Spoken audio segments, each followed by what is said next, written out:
Welcome to Chatter Sketch. I'm Nerene and Sande, here to tell you a story and draw you a picture. Currently, Chapter 5.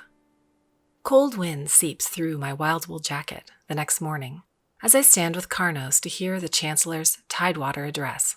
All the villages surrounding Varasay Mountain have arrived now, and almost 2,000 of us are crowded into the barracks market, a cobblestone-covered plaza near the Arch House. The sun is bright and cheerful, but unfortunately not strong enough to warm us, and I hear a lot of the deeplanders around me complaining about how tired they are. It always takes a sunnage or two for everyone to get used to sleeping in the saggy barracks cots again. "Are you feeling better?" Carnos asks, as we watch a shiny black automotor park on the other side of the fence. "Yes," I say. He was so kind to me yesterday on that dais, worried I would faint and wanting to carry me down the steps. Then later, as we walked back to the barracks, he was concerned that I'd be sad about our postponed wedding. He may not be a complex person, but he is kind. I should hurry up and marry him. It's not Chancellor Noble who climbs out of the automotor. It's someone younger and skinnier, wearing a striped gray uppy suit. Does Varasay have a new chancellor? As troubled murmurs move through the crowd, my thoughts turn to Grantia. I tried to visit her on my way to the plaza, but she was still sleeping. The young uppy man climbs onto the platform and stands behind the podium, which is draped in the Varasay colors of silver and aqua.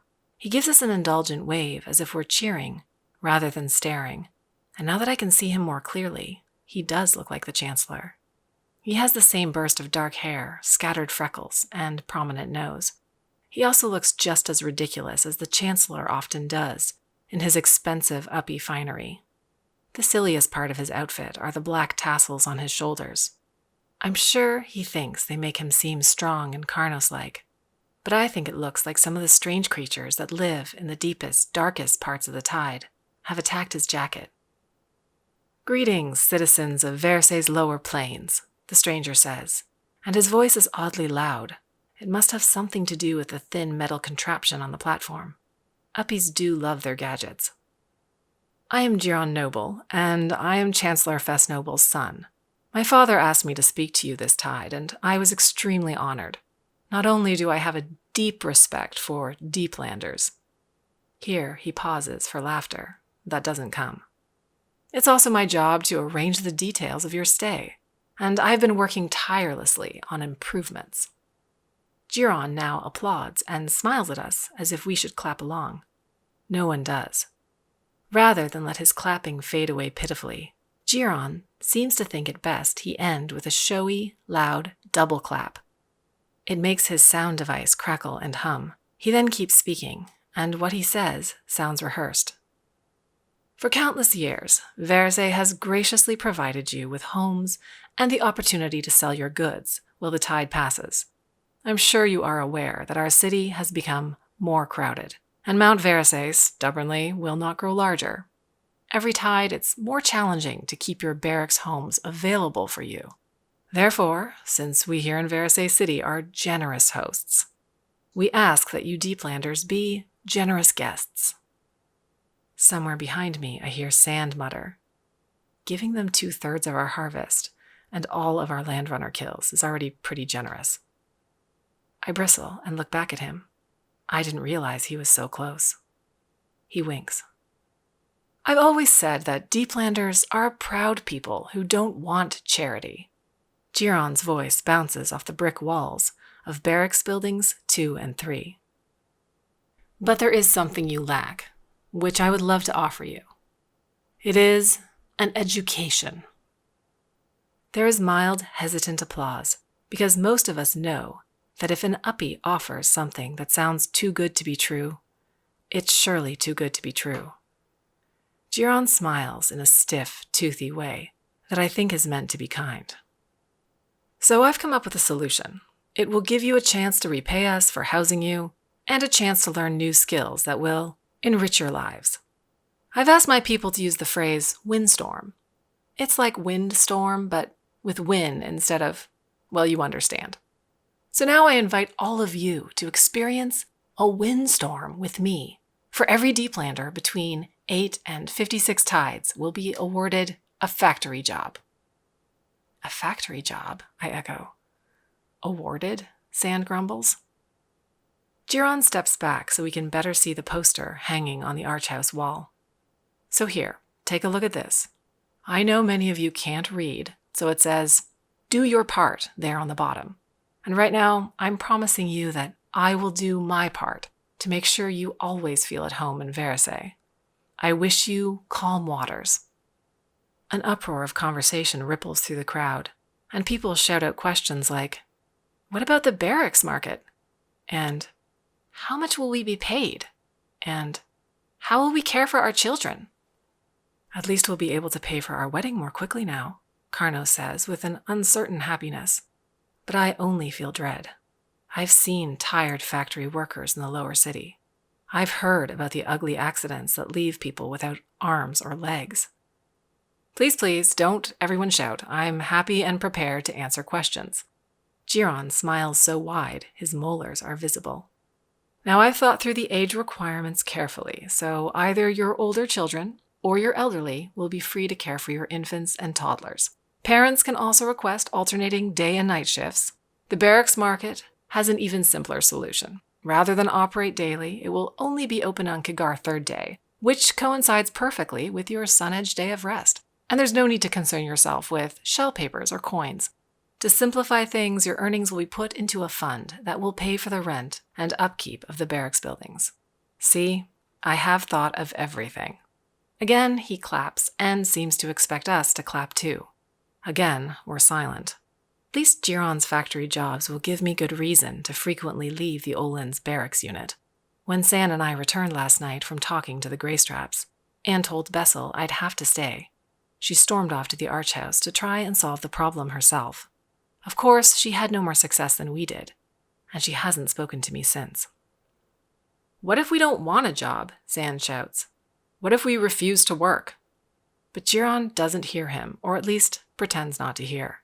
Instead, he gives a hasty run-through of the usual reminders about the procedure, curfew, and that we're required to visit the three god temples every sun edge.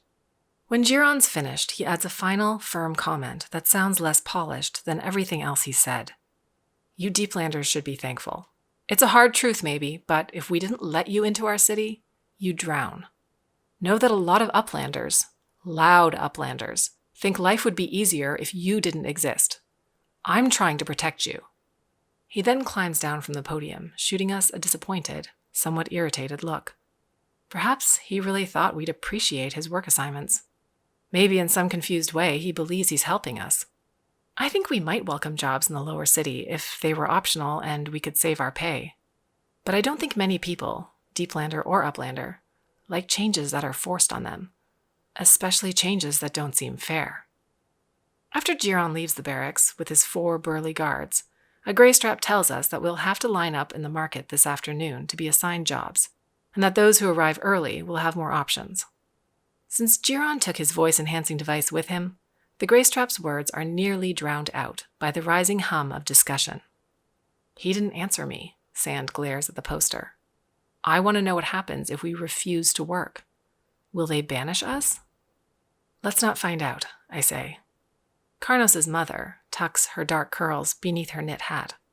"I think it will be interesting to learn about Varasay's mechanical wonders. Those gadgets could make our lives easier.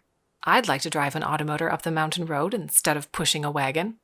She doesn't look at me while saying any of this, and I suppose she's surely not happy with my weak stomach during the temple wedding. Sande shakes his head. "They won't teach us what they teach other uppies. They'll show us how to do one thing, which will probably be something boring, like tightening a bolt, and that'll be it. I know how those factories are." Carnos turns grimly to me. "Nerene, it will be difficult to marry. I don't know how we'll raise the money if we can only sell our goods at the barracks market every—" I see he's counting days in his mind, 3 days for each god, so— "9th day," I say gently, helping him out. "Well, if we have to wait until next tide, we'll wait." "It'll be hard to save money for anything," Sande says, and I know he's thinking about passbooks. We part ways with Carnos's family because they are in Barracks Building 7, which is to the right. Barracks Building 10, our building, is on the left. "This is how it starts," Sande says. "I got paid at the track house. Maybe I won't next spring." I was thinking that too, but I say, at least Three God doesn't approve of slavery. Perhaps there is an upside to the Three God priests being so powerful in Varasay City. They'll find a way around that. Why do you think Giron says we're getting paid even though we'll never see the money? It's already slavery. It's just slavery in disguise. The Uppies say they don't want us here, but they also refuse to let us travel the tide. What does that tell you? Sand picks up a rock and throws it against a nearby brick wall. He then turns to Building 10's entrance, an arched opening that leads to a stairwell. When I keep walking, he says, "You're not coming in?" He grins and adds, "I bet you want to visit more with my ma'am." I smile and shake my head. Sadly, I need to check on Gren. She's in Building 12, and I'm glad that at least her unit is on the ground floor.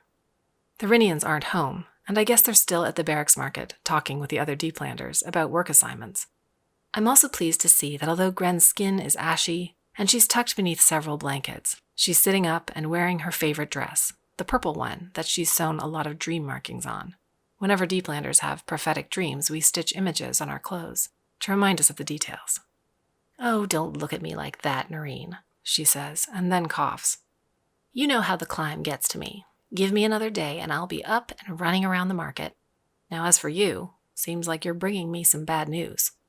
I nod, cringing because I have plenty of terrible things to share. "Did you hear what happened with Carnos?" "Do you mean, did I hear that you two didn't get married?" Gren waves her bony hand at me. "News travels fast when you vomit on a priest." I flush. Bessel thinks I have a nervous condition. Gren snorts. "Bessel couldn't find a rotten fish if it were stuck up her nose." "I'm still going to marry him," I say. "Sand and I just have to find a way to pay the temple fees." "Sand and you?" Gren tilts her head. "Carnos and I correct myself. You know what I mean." "I know what you said." Gren laughs, but it quickly turns into another coughing fit that leaves me worried. "Can I make you some tea?" I ask, looking around for the Rinian's kettle. In such a small unit, you'd think it would be easy to find. But I'm surrounded by stacks of honey candles. The candles are what the Rinians sell in the barracks market. Just like how Gren and I sell dried herbs, the Narrows sell carved kelpwood spoons, and the Olins sell woven reed mats. The candles certainly take up a lot of space, but at least they smell pleasant. As I search for a kettle and then decide to use a cookpot to heat water instead, I tell Gren about the factory jobs. Thankfully, she won't have to have one because of her age. "Now isn't that a cockled idea?" she says. "What's everyone going to eat by the time the tide drains out?" I hadn't thought about that, and she's right. It'll be tough. We deeplanders sell our goods for uppy money when we first arrive in Varasay, but by the time the tail end of the ocean passes, we're usually trading our wares for tinned vegetables and meat instead. No matter how much food we haul up from the deeplands, it never lasts through the winter. Gren sighs in a thin, wispy way. "At least I'm good at making little ones do what they're supposed to." Yes, Gren is wonderful with children, but I have trouble imagining the frail woman on the cot chasing wild toddlings or wrestling uncooperative babies into clean nappers. I sit on the edge of her bed and hold her hand. "You took wonderful care of me." "I did." She smiles at me with crinkly eyes. "And perhaps this old shell still has a pearl in her yet." I'm not sure what she means, but hearing her use one of her wise old lady phrases is reassuring. It's a sign she'll get better. "Go find that blue tin of mine," she says. "You'll have to dig around under this cot, but you know the tin I mean. That Nerene probably shoved it all the way to the back, even though I told him to put it where I could reach it." I do as she asks, and yes, I know the tin she's talking about. We usually store our rarest herbs in it, like moss sage and sylvany weed, because it can be locked. Gren takes a key out of a button pocket on the front of her sweater and opens the tin. As I expect, there are dozens of little cloth bags of herbs tucked inside, and some stoppered glass bottles too. Carefully removing the contents and placing them on her knit blanket, Gren then pries up the bottom of the tin. "Ooh, a secret compartment," she tells me, looking smug. "Oh, I forgot I had a snapper in here. Well, you should take it too." She hands me a thin leather pouch on a cord. Gren, I can't believe she risked smuggling a snapper into the city. Paralyzing darts certainly aren't allowed in Varasay. "If you're working in a factory, you should have some bite round your neck," Gren says. "Who knows what might happen in those places?" I can't risk getting caught with this, I say, but Gren wiggles her bony fingers as if flicking my concerns away. Just don't let anyone see it. I always have one on me. Next, she pulls out a sealed waxed canvas wallet. Now this is what I was looking for. Plenty of paper shells and coins. I've saved them up over the years, and it's more than enough for your wedding. I turn the wallet over several times, and then examine the delicate money inside. It's soft, almost like fabric, and there are images of different shells printed on each bill. There are also about a dozen coins. I can't take this. You can, and I'm going to make you. Gren noisily shuts the tin. We both know what happens when you're in reach of sand. You must run from trouble, Nerene. She chuckles. Run all the way to Riversbourne. I laugh too, but it's good advice. I caught myself listening to Sand's breathing as we fell asleep last night. And not only was I paying too much attention to the even, steady sound of his breath, I also longed to slip out of my bunk, cross the cold concrete floor, and join him under the wild wool blankets. And of course I didn't do it. Wouldn't do it. But wanting to is still a problem. Tucked in the middle of the paper money, I find a stiff rectangle of card paper that has glossy, uppy letters printed on it. There is also a symbol that looks like a weapon with 3 spikes. What's this? Gren glowers at the card paper. Oh, that. I got it from some uppy tide merchant. He wanted to buy a child. Can you believe it? I said, no, sir. All you'll get from me is dried raiment. I sit up straighter, surprised. Buy a child? Whatever for? I'm sure it wasn't to be kind to it, Gren says darkly. How odd. Tide merchants usually don't visit our market either, for there are so many other markets closer to the wharf. Yet I suppose there are also plenty of greystraps near the harbor, and this type of man probably wanted to avoid them. It's also odd that Gren has kept this card paper for all these years. I'm about to ask her why, when she says, throw that away, won't you? Of course, I say. But I'm troubled by her story, and as I tuck the card paper into my jacket pocket, I've already decided to keep it. I sit and talk with her until the Rinians return, and although I'd love to stay longer, there's just not enough room for all of us in a single barracks unit. Leaving their small, temporary home, I step back out into the drowsy winter sunlight and begin to walk over to Barracks Building 7 to tell Carnos about Gren's generous gift. But I only get as far as Building 10. Perhaps I shouldn't spend this money on a wedding. At least not yet. It might be smarter to wait a sun edge or two just to see how Giron's work assignments affect life in the barracks. I know Gren is trying to help me, but if food becomes scarce, I may need to help her. The Greystraps assigned Trennet a cleaning job at the big Currentways desalination plant, and his shift starts before dawn. Bessel has to work at a boot factory, and although she says the boots are badly designed and the leather is low quality, I can tell she's excited about using a stitching machine. It moves really fast, she tells us after her first day. It took some time to get the settings right, but then I got so much done. At this pace, they'll have to give me a new work assignment after rest day. I'll have made boots for everyone around the seaspread by then. As for me, like many young deeplanders, I have to work in a new factory owned by Giron Noble. There are several rumors about why Giron's hired so many younger workers, such as the other factory owners prefer stronger and more mature workers, or Giron thinks young workers have more energy. But I think it's because he still wants deeplanders to consider his work assignments a type of education. If all the youngest deeplanders go to the same place, it will almost seem like an uppy school. Because of Sand's experience at the Deepland track house, he's given a rare opportunity, the chance to choose his job. He can either work at the desalination plant with his pa or at Giron's factory with me. And, surprise, surprise, he chooses the factory. This way we can keep each other company, he tells me with a smile. But if Sand thought that working at the same factory would mean spending our days together, he's mistaken. When we arrive for our first shift, we're split into groups of boys and girls. I don't know where the boys go, but us girls are sent up a flight of concrete stairs and told to put on uniforms, pale gray smocks, thin stockings, dark blue aprons, and kerchiefs to tie back our hair. Once we're wearing our uncomfortable clothes, were arranged along what the foreman calls an industry line. On my left, a young girl I don't know must drill holes in sheets of metal using a machine as tall as she is. Those hunks of metal then travel down a conveyance belt to me, and I'm supposed to force rubber tubing through the holes. After that, a worker named Amista, who is from Saltpool, and surely only 10 tides old, must feed copper wires through the rubber tubes. I ask what we're making, but the foreman doesn't seem to know or care. "I get paid per crate," he says, "so you better move fast or I'll make you work a double shift and you'll have to drag all night." Dragging, we learn, means hauling leftover metal scraps across the factory so they can be melted and reused. The first day is terrible. The conveyance belt moves too quickly, and none of us can keep up. Worse, Giron often strolls around our floor making humming noises of disapproval. At one point, he tugs the rubber tubing out of my hand and forces it through the metal sheet himself. "It's like you're not even trying," he tells me. Our midday break is short, and I scald my tongue trying to gulp down a bowl of soup before it ends. Then we're herded back to the industry line, back to standing on sore feet, and back to hunching over the conveyance belt. The production floor is hot too. Sweat soaks my uniform and stockings.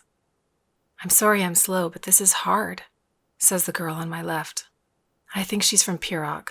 The drill she's operating is so large, I'm sure it would tire Carnos out. Once that first horrible day is over, I find out what happened to Sand. "Oh, it's been great," he tells me, as we walk back to the barracks. "I've been slicing copper with a giant saw that might chop off all my fingers." He massages his hands, which are covered in blisters. Some of his sores have even torn open, and the skin beneath is angry and pink. Carnos visits me that night to see how my first day went. The Uppies assigned him a job at the harbor, and he'll be moving goods on and off the steamships when they arrive. "Since there are no ships yet, we cleaned out a storehouse today, and it was hard work," he says. "But I can tell it will make me stronger. When we return home, I'm sure I'll be a better hunter." "I don't think my work will improve me," I say miserably, as we stand in the corridor outside the Olin's barracks unit. "It will give you strength here." Carnos places gentle fingertips on the top few ribs of my chest, which is actually sweet. But then he adds, "You will need a lot of patience when you become a mother." And even though he may be right, I don't like the reminder that the 2 children I'm allowed to have will surely be with him. I also don't like that my future children will probably have to work in a factory too. Again, I consider telling Carnos about Gren's money. He would surely understand why I want to save it, for if he's anything, he's practical. But just at that moment, Sand's laughter floats out of the nearby doorway, and I say nothing. The next day of factory work is the same, right down to the bland soup, which we eat in a chilly alley beside the factory's cookery. The day after is the same again, and I start to feel as if I'm living a particularly awful day over and over. On the 6th day, the poor girl on my left cries through her shift. I've learned her name is Celeste, and on my right, Amista curses whenever our supervisor's out of earshot, which is often because of the deafening drill. I'm shocked at how many gritty words she knows. "Can I switch with Celeste?" I ask our supervisor when he passes by. I'm bigger and stronger. "It's not like it's up to me." He doesn't even stop walking. Master Noble makes those decisions. And when I ask Giron, he says no. That night, Sand and I trudge into our barracks unit, exhausted and ready for some of Bessel's fish stew. She usually has it ready because she's the first to arrive home. But tonight, she's just sitting on her lower bunk, motionless. "What's wrong?" Sand asks. She looks at him with red-rimmed eyes. "Your paw is dead." That's it for Chapter 5. You can, of course, find my book on Amazon currently, or feel free to just keep listening here. I'll see you next time on Chatter Sketch, where you can come for the art and stay for the story, or come for the story and stay for the art.